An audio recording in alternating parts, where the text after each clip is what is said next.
आज हम उस पवित्र भूमि को नमन करते हैं जिसने ऐसे वीर सपूतों को जन्म दिया जिन्होंने अपने प्राणों की आहुति देकर भारत माता की रक्षा की। जब जब देश की सरहदों पर खतरा मंडराया है तब तब हमारे जवान चट्टान बनकर खड़े हुए हैं।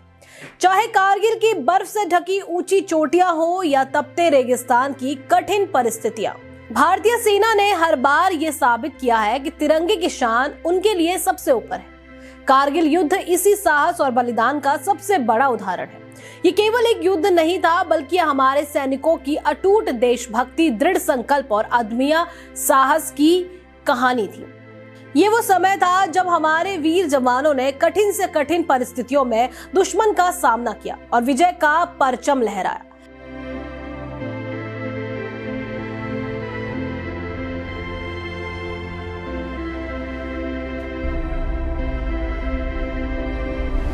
Sector 7 clear. Move up fast. Sector 7 reporting in. Advancing. Copy that. Moving now. Bharat Mata ki jai.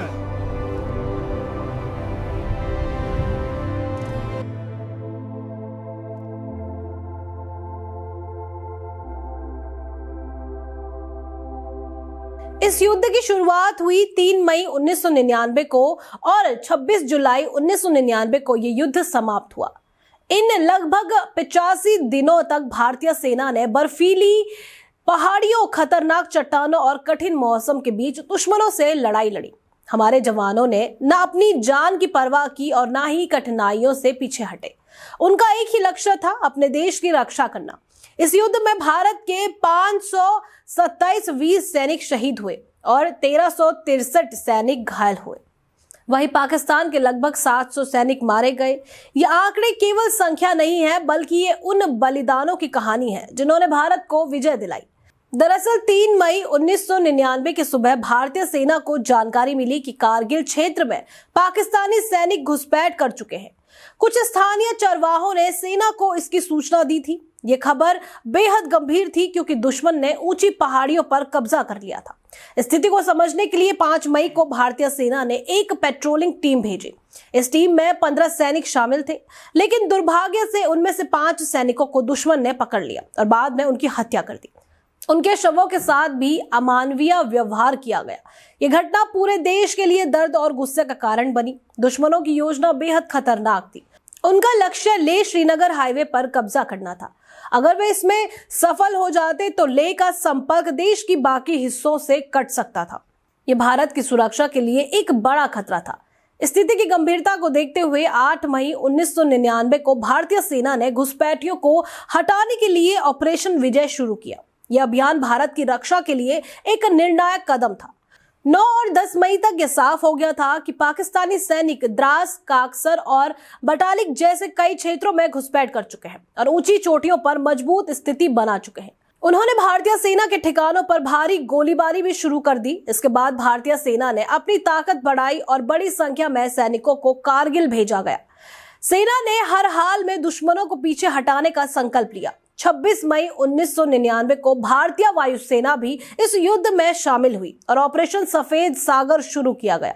वायुसेना ने दुश्मनों के ठिकानों पर हवाई हमले किए। हालांकि दुश्मन ने ऊंचाई पर मजबूत बंकर बना लिए थे, जिससे लड़ाई और भी कठिन हो गई। इसी दौरान भारत के 2 विमान गिरा दिए गए। फ्लाइट लेफ्टिनेंट के नचिकेता को बंदी बना लिया गया और स्क्वाड्रन लीडर अजय आहूजा वीर गति को प्राप्त हुए। लेकिन भारतीय सेना ने हार नहीं मानी। धीरे धीरे हमारे जवानों ने दुश्मनों से एक एक चोटी वापस लेना शुरू किया। 9 जून को बटालिक सेक्टर की महत्वपूर्ण चौकियों पर कब्जा किया गया। 13 जून को टोलोलिंग पहाड़ी पर फिर से तिरंगा लहराया गया।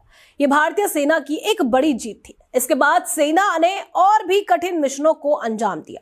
20 जून को पॉइंट 5140 पर कब्जा करने का अभियान शुरू हुआ। हमारे जवानों ने अद्भुत साहस दिखाया और दुश्मन को पीछे हटने पर मजबूर कर दिया। 4 जुलाई 1999 को भारतीय सेना ने टाइगर हिल पर कब्जा कर लिया। इस युद्ध की सबसे बड़ी और निर्णायक जीत थी। ये जीत केवल एक पहाड़ी की जीत नहीं थी, बल्कि ये भारतीय सेना के साहस और शक्ति का प्रतीक थी। इसके बाद दुश्मन का मनोबल टूटने लगा और 11 जुलाई से पाकिस्तानी सैनिकों ने पीछे हटना शुरू कर दिया। अंततः 14 जुलाई को भारत ने ऑपरेशन विजय की सफलता की घोषणा की और फिर आया वो ऐतिहासिक दिन 26 जुलाई 1999 का। इस दिन भारतीय सेना ने सभी कब्जाई गई चोटियों को वापस ले लिया और भारत की विजय की आधिकारिक घोषणा हुई। तभी से हर साल 26 जुलाई को कारगिल विजय दिवस के रूप में मनाया जाता है। कारगिल युद्ध हमें यह सिखाता है कि जब बात देश की रक्षा की हो तो हमारे सैनिक किसी भी कठिनाई से नहीं डरते। बर्फीली चोटियां, दुश्मन की गोलियां और कठिन परिस्थितियां भी उनके हौसलों को नहीं तोड़ पाती। उनकी बहादुरी केवल इतिहास का हिस्सा नहीं है, बल्कि ये हर भारतीय के दिल की धड़कन है। उनका बलिदान हमें यह याद दिलाता है कि हमारी आजादी और सुरक्षा के पीछे हमारे सैनिकों का त्याग है। आज हम उन सभी वीर जवानों को नमन करते हैं जिन्होंने अपने प्राणों की आहुति देकर भारत की रक्षा की। उनका साहस, उनका बलिदान और उनका समर्पण हमेशा हमें प्रेरित करता रहेगा। ऐसी ही और जानकारी के लिए बने रहिए हमारे साथ।